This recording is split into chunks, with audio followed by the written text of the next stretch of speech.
श्री राम राम रामेति रमे रामे मनोरमे सहस्रनाम तत्तुल्यम रामनाम वरानने மீனொடு ஆமை கேழல் அறிகுறளாய் முன்னுமிராமனாய் தானாய் பின்னுமிராமனாய் தாமோதரனாய் கல்கிமானான்.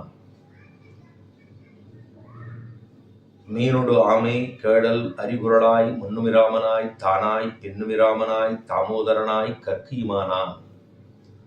கற்பார் இராமபிரானையல்லால் மத்துங்கற்பரோ ராமோ ராமோ ராமயிதி பிரஜானாம் அவவங்கதாக ராமபூதோ ஜெகதபூது ராமே ராஜ்யம் பிரசாசதி. இப்படின்னு ராம ராம ராம ராம என்ன எங்கு பார்த்தாலும் ராமநாமம், ராமனுடைய திருநாம சங்கீர்த்தனம், ராமனுடைய பெருமை, ராமனுடைய கீர்த்தி, ராமனுக்கு இருக்கக்கூடிய சௌசீல்யாதி கல்யாண குணங்கள், இப்படின்னு பலவற்றை நாம் பார்க்கிறோம்.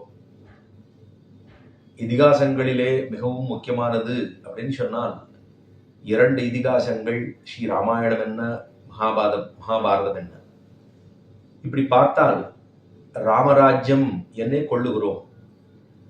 ஆரெல்லாம் ஆட்சி புரிய வேண்டும் என்று ஆசைப்படுகிறார்களோ ராமராஜ்யம் ராமராஜ்யம் ராமராஜ்யம் என்னே சொல்லுகிறார்கள். அப்படி பார்த்தால் ராமன் அப்படிங்கிறவர்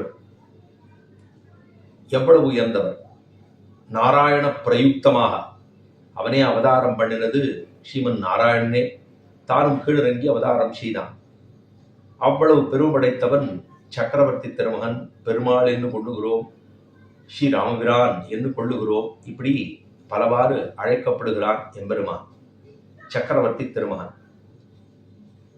அந்த ஸ்ரீ ராமாவதாரத்திலே ஈடுபட்டவர்கள் பலர். பராசரபட்டர்தானும் ஸ்ரீராமனுடைய சரித்திரத்திலேயே ரொம்ப ஆழ்ந்து கிடந்தவர். ஸ்ரீ ராமபிரானை முழுக்க முழுக்க அந்த ஸ்ரீ ராமாயணம் என்ன அதிலேயே ஆழ்ந்து கிடந்தவர் ஸ்ரீ பராசரபட்டர். பராசரபட்டர் வாழ்ந்தபோது, அதாவது ஸ்ரீ குரத்தாழ்வானுடைய திருக்குமாரர் ஸ்ரீ பராசரபட்டர். பராசரபட்டர் அவர் வாழ்ந்திருந்த அவருடைய வம்சத்திலே எழுந்தொள்ளி இருந்தவர் நடுவில் திருவீதிப்பிள்ள பட்டர் அப்படிங்கிற மத்தொரு சுவாமி, அவருடைய வம்சத்தில் வந்தவர். பராசரபட்டர் காலம் ஆயிற்று. ஏன்னா பராசரபட்டரும் ஸ்ரீ வேதவியாச பட்டரும் இருவரும் இரட்ட குழந்தைகள். அதாவது கூரத்தாழ்வானுக்கு காலெல்லாம் முடிஞ்சு போச்சு. அப்புறம் நம்பிள்ள காலம். ஏன்னா இன்னைய தினம் ஸ்ரீராமனுடைய திரு அவதார தினம்,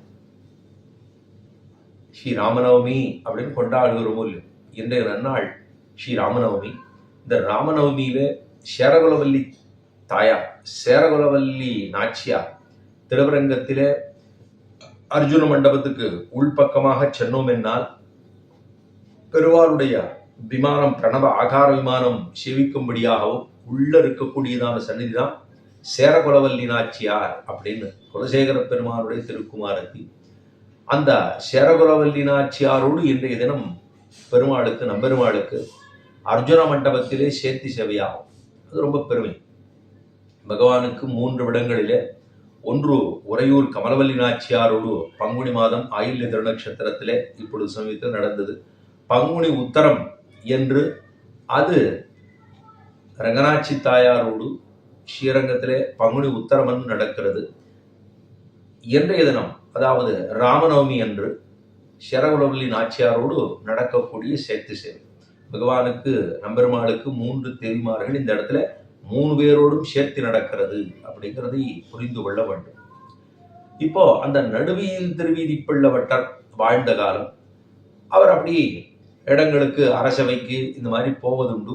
போற போது அந்த ராஜாவானவர் ஒரு நாள், ஏன்னா ராமாயண காலக்ஷேபத்தெல்லாம் கேட்டு இருக்கிறவர் அந்த ராஜா, அந்த நாள் அப்படின்னா இருந்திருக்கார். அப்ப அவர் கேட்டாராம், சுவாமி அடி இதெல்லாம் காலக்ஷேபங்கள்லாம் எல்லாம் ஆயிட்டு இருக்கு, இந்த மாதிரி ராமனுடைய அவதாரம் எத்தனை பெருமை உடையது, நாராயண பிரயுக்தமாக இருக்கக்கூடியவன் அவனே தானும் அவதாரம் பண்ணினானே அப்படின்னு. அவன் தானே அவதாரம் பண்ணான். நாராயணன் பகவான் நாராயணோ தேவகா என்று கடைசியிலே, ராமாயணத்தினுடைய கடைசியிலே எல்லாரும் கொண்டாடுகிறார்கள். தேவர்கள் எல்லாம் பிரம்மா எல்லாரும் கொண்டாடுறா பகவான் நாராயணோ தேவகா அப்படின்னு மங்களங்கள் எல்லாம் உண்டாகட்டும், எல்லாம் சீக்கிரம் வந்து சேரணும் என்று பிரார்த்திப்பதுங்கிறதுல கடைசியில உண்டு. அப்படி நாராயணனாக ஸ்ரீமன் நாராயணனாக இருக்கக்கூடியவன் தான் தானும் அவதாரம் ராமனாக அவதரித்தான் அப்படிங்கிறது அதெல்லாம் அடியன் கிரகிச்சிருக்கிறது சரிதானே என்று கேட்டான் அந்த ராஜா. அவர்கிட்ட கேட்டபோது அவர் நடுவில் திருவீதி பிள்ளை பட்டர் வந்து ஆமா அது சரிதான், நீங்க கேட்டிருக்கிறதெல்லாம் சரிதான் என்று சொல்ல, அப்படியா சுவாமி அடியனுக்கு அப்படின்னு சொல்ற போதே இவருக்கு மற்றொரு சந்தேகம் ஏற்பட்டது. ஸ்ரீ நாராயண பிரயுக்தமா தான் பெருமாள் தான் அவதாரம் பண்ணார், எல்லாம் கடைசியா அவர் தான் ராமன் அப்படிங்கிறதெல்லாம் இருக்கட்டும், அதெல்லாம் சரிதான் புரிஞ்சுருக்கேன். அவர் சௌசீல்ய குணத்தை காண்பித்தான், ஏழையதல நின்று எல்லாரோடு சேர்ந்து கலந்து பரிமாறினார், இதெல்லாம் ஒரு பக்கம் இருந்தாலும் அவர் அதாவது மயாத்வம் சமனுஜாதோ கச்சலோகான் அனுத்தமான்னு சொல்லி ஜட்டாயுக்கு தானும் மோட்சத்தை கொடுக்கிறார்.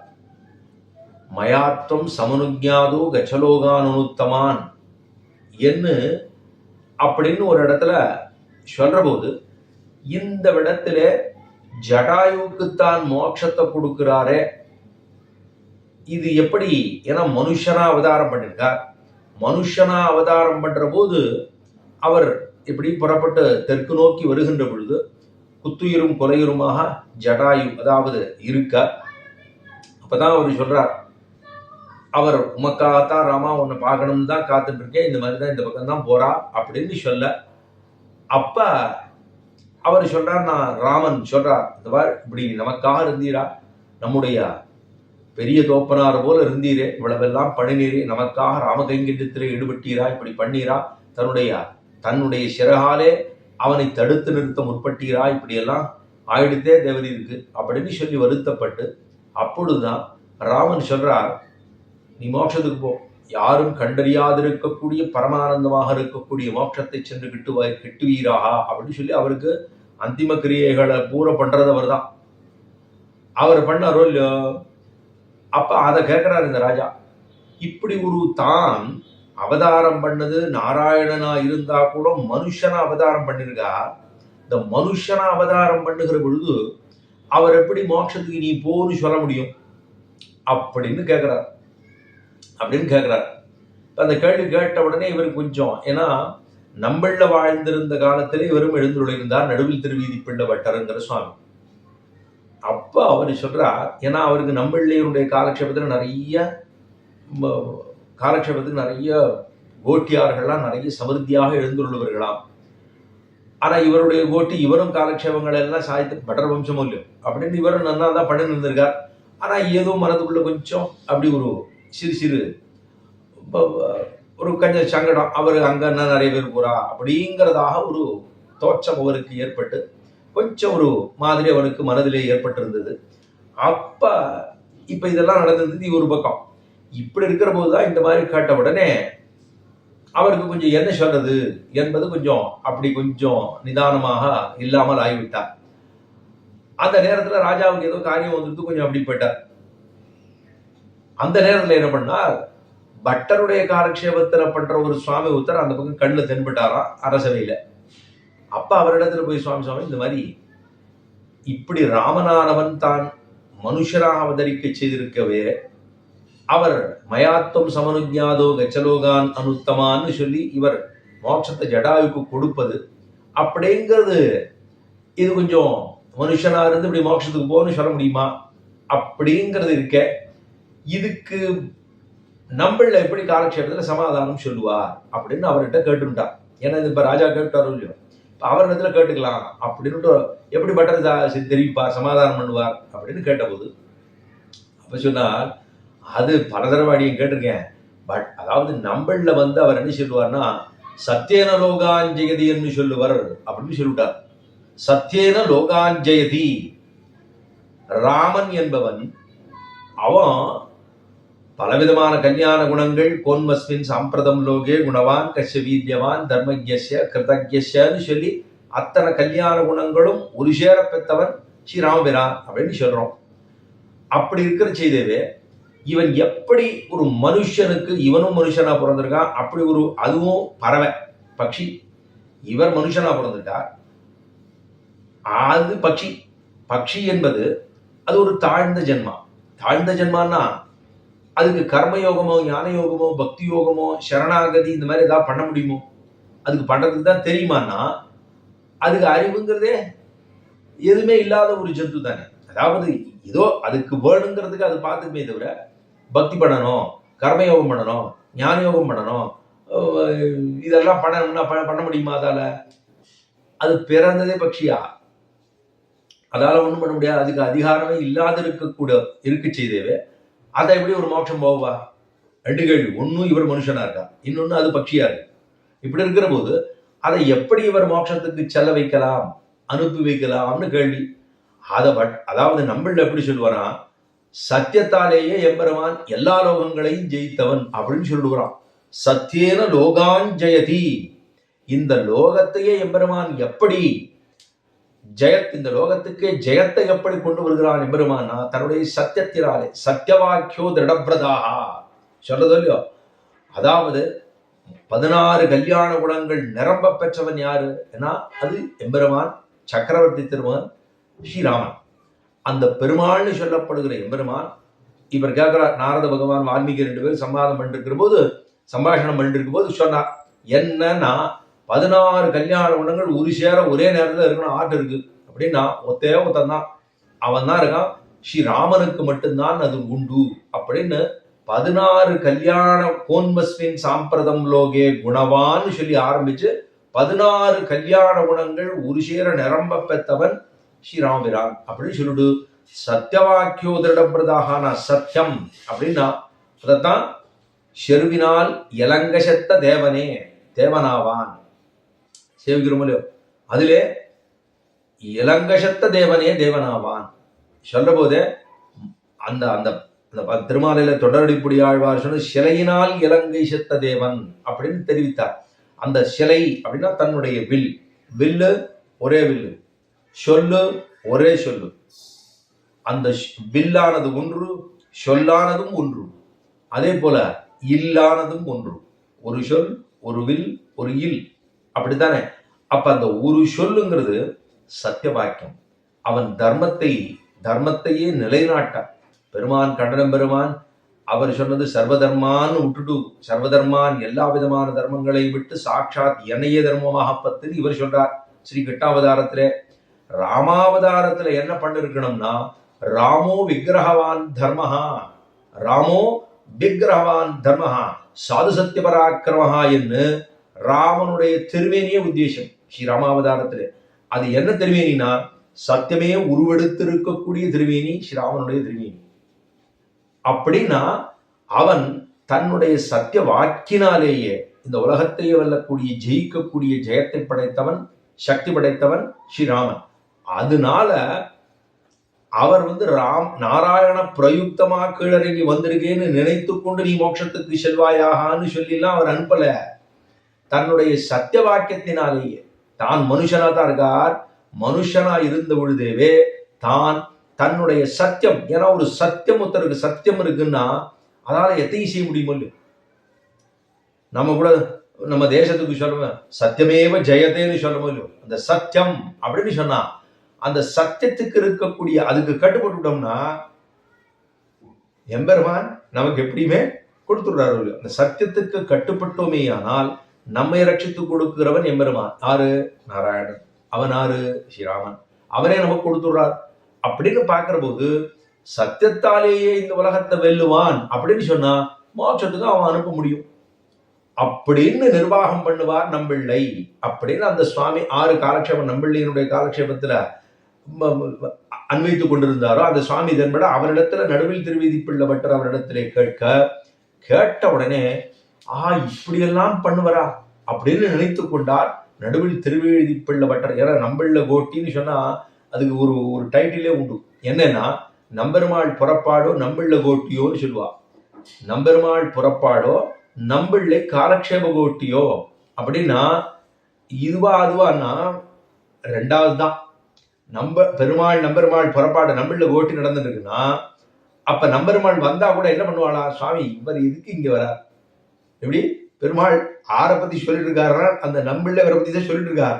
சொல்லிட்டு இருக்கிற போது இந்த சுவாமிக்கு இங்க என்ன வேலை அப்படின்னு நம்பெருமாள் ஆரான்னு சொல்லுவாளான்னா, அந்த அளவுக்கு அவர் காலக்ஷேபத்துல பிரமேயத்தை கொண்டு நிறுத்திடுவார் நேர. இந்த நம்பெருமாள் திருமேனி வடிவம் அங்கே வந்து சேரும். அத்தனை தூரம் நம்பிள்ளை தன்னுடைய காலக்ஷேபத்துல எம்பெருமானை நடுவிலே அந்த ஸ்ரோதாக்களுக்கு நடுவே கொண்டு வந்து நிறுத்தும்படியாக அத்தனை தூரம் காலக்ஷேபத்தை செய்வாரே என்னால், அப்ப அவரே வந்துட்டார், முன்னாடி வந்துட்டார். சுவாமி தேவன் லேட்டு அப்படித்தானே சொல்லணும்.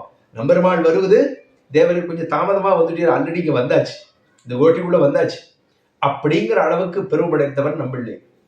கார்த்திகையிலே கலிகன்னிதாசர் அப்படிங்கிற பெருமை, திருமங்கை ஆழ்வாரே அவதரித்தாரோ அப்படிங்கிற பெருமை, அத்தனை பெருமை படைத்ததான நம்பிள்ள சுவாமி இப்படி சொல்லுவார். சத்தியனலோகாஞ்சயதி அப்படிங்கிறத தெரிவிப்பார்.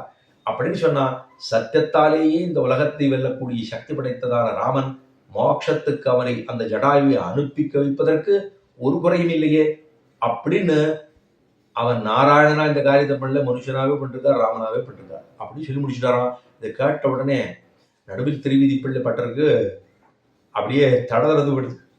என்ன செய்யலாம் அப்படின்னு அந்த ராஜாட்ட போய் சொல்லிவிட்டார். சுவாமி அடியனுக்கு தேவாளுக்கு சொல்ல முடியாம இருந்தது, அப்பா நாம ஏதோ காரியமா படுத்த அப்படின்னு கொஞ்சம் சமாளிச்சு விட்டார். முதல்ல கொஞ்சம் அவதாரிக பீட்டிகையெல்லாம் கொஞ்சம் கொடுத்துட்டோம், இது இப்படியாக்கம் அப்படியாக்கம் கொஞ்சம் சொல்லணுமோ இல்லையோ, சடா நேரம் போய் அப்படி சொல்ல முடியாது இல்லையோ, அது அப்படி இதுக்காக சொன்னேன் அப்படிதான் அதுதான்னு சொல்லி கொஞ்சம் பீடிகையெல்லாம் வச்சுட்டோம். அப்புறம் சத்தியனலோகாஞ்சயத்துக்கு அர்த்தம் இப்படி அப்படின்னு சொன்ன உடனே ராஜாவுக்கு பகு ஆனந்தம். இதை காட்ட உடனே ஓ இப்படியா அப்படின்னு சொல்லி பெரிய தனத்தை கொண்டு கொடுத்தாராம். இந்தாரும் பெரிய பொற்கிழி வைத்துக் கொள்ளும் அப்படின்னு ரொம்ப ஆச்சரியமா சொல்லி, இந்த அர்த்தம் ரொம்ப நல்லா இருக்கு, இதுதான் சரியா இருக்கும் அப்படின்னு அந்த ராஜா கொண்டாடினானா. கொண்டாடினோடனே இந்த பொற்கிழி எல்லாம் கொண்டு வந்து கொடுத்த உடனே வாங்கிட்டார். அவருக்கு மனசுல கொஞ்சம் புறுபுறுப்பா எடுத்து, நம்ம போய் அதாவது நம்பிள்ளையை போய் இப்படி நம்ம மனசுக்குள்ள இவ்வளவு ஒரு கெட்ட எண்ணத்தை வச்சுக்கிட்டோமே, இது தகாதே, அவர்கிட்ட போய் நம்ம மனசால விசாரப்பட்டுட்டோமே, வேண்டாம் வேண்டாம் அப்படின்னு நேர நம்பிள்ளையினுடைய திருமாலைக்கு போனார். தடான்னு கீழ் விழுந்தால் சேவிச்சார் அவரை. என்ன சுவாமி ஏது சுவாமி, இந்த ரெண்டு பேரும் தண்டம் அதாவது இருவருமாக சேவித்து கொள்ள அப்பதான் சொல்றார், இல்லை என்னது இது, இதெல்லாம் தேவாளுக்கு தான் அப்படின்னு திருவடியில வச்சாராம். உடனே என்னது இது அப்படின்னு கேட்டா, இல்லை சுவாமி அதாவது சுவாமி சொன்னதுல ஒரு ஒரு ஒரு ஒரு வாக்கியத்துக்கு ஒரு துண்டு வாக்கியத்துக்கு கிடைத்ததான பகுமானம் இது அப்படின்னு சொல்லி இந்த விஷயங்களை பூரா தெரிவித்தாரா. சுவாமி சொல்லுவீராமே, ராமன் தன்னுடைய சத்தியத்தாலே தனக்கு இருக்கக்கூடிய தர்மத்தாலே சத்தியத்தாலே திருடவாக்கியனாக இருந்தபடியினாலேயே ஜடாயு மோட்சத்துக்கு அதாவது அனுப்பி வைத்தான் அப்படின்னு சுவாமி சாதிக்குமாவே. அது தேவாள் சொல்ற 1000 இருக்கும், காலட்சேபத்துல 1000 சொல்லுமா இருக்கும். இந்த 1000த்துல ஒரு துணுக்கு தானே சத்தியனலோகாஞ்சயதிங்கிற ஒரு துணுக்கு தானே, அந்த துணுக்கு கிடைத்த பொற்கிழிதான் இது. அது தேவாள் திருவடிக்கு தான் வரணும்.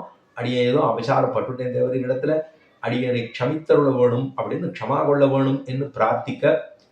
அப்படின்னு அந்த நாள்ல அத்தனை தூரம் பெரியவர்கள் எல்லாம் வாழ்ந்திருந்தார்கள். அந்த பெரியவர்கள் எல்லாம் வாழ்ந்த திருவரங்க மாநகர், திருவரங்க பெருநகருள் தென்னீர் பொன்னி திரைக்கையால் அடிவருட பள்ளி கொள்ளும் கருமணியை கோமளத்தை கண்டு கொண்டு என் கண்ணினைகள் எண்ணுகளோ களிக்கு நாளே என்று குலசேகர பெருமாள் இந்த ராமனை கொண்டாடின பெருமை குலசேகர பெருமாளை சாரும். எல்லா ஆழ்வார்களுமே ஒவ்வொருத்தரை கொண்டாடுவார்கள். முதலாழ்வார்கள்னு சொன்னா மூவரும் பரமதநாதனை கொண்டாடுவார்கள், ஆங்காங்கே அவதாரங்களை கொண்டாடுவார்கள். அதுக்கப்புறம் திருவழிசி ஆழ்வார்னா அந்தரியாமி பகவானுக்கு இருக்கக்கூடிய அங்குட்ட மாத்திரமாக இருக்கக்கூடிய பெருமாளை அந்த எம்பெருமானை கொண்டாடுவர். அதாவது அந்தரியாமின்னு சொல்லி அங்குட்ட மாத்திர புருஷா மத்திய ஆத்மனி திட்டத்தின்னு உபனிஷத் வாக்கியம். அந்த உபனிஷத் வாக்கியத்துக்கு ஒருங்கே பெருமான் உள்ளுக்குள்ள இருக்கார், அவனை கொண்டாடுவர் திருவழிப்பிரான். நம்மாழ்வார் கண்ணனே தெய்வம், கண்ணனல்லால் தெய்வமில்லை என்று கொண்டாடுவர். அதே போல குலசேகர பெருமாளை பார்க்கணும்னா அந்த குலசேகர பெருமாள், அவருக்கும் பெருமாள் பேர். சம்பிரதாயத்திலே ராமனை பெருமாள் என்று கொண்டாடுவோம். இவரை குலசேகர ஆழ்வார்னா இவரை குலசேகர பெருமாள்னு சொல்லுவோம்.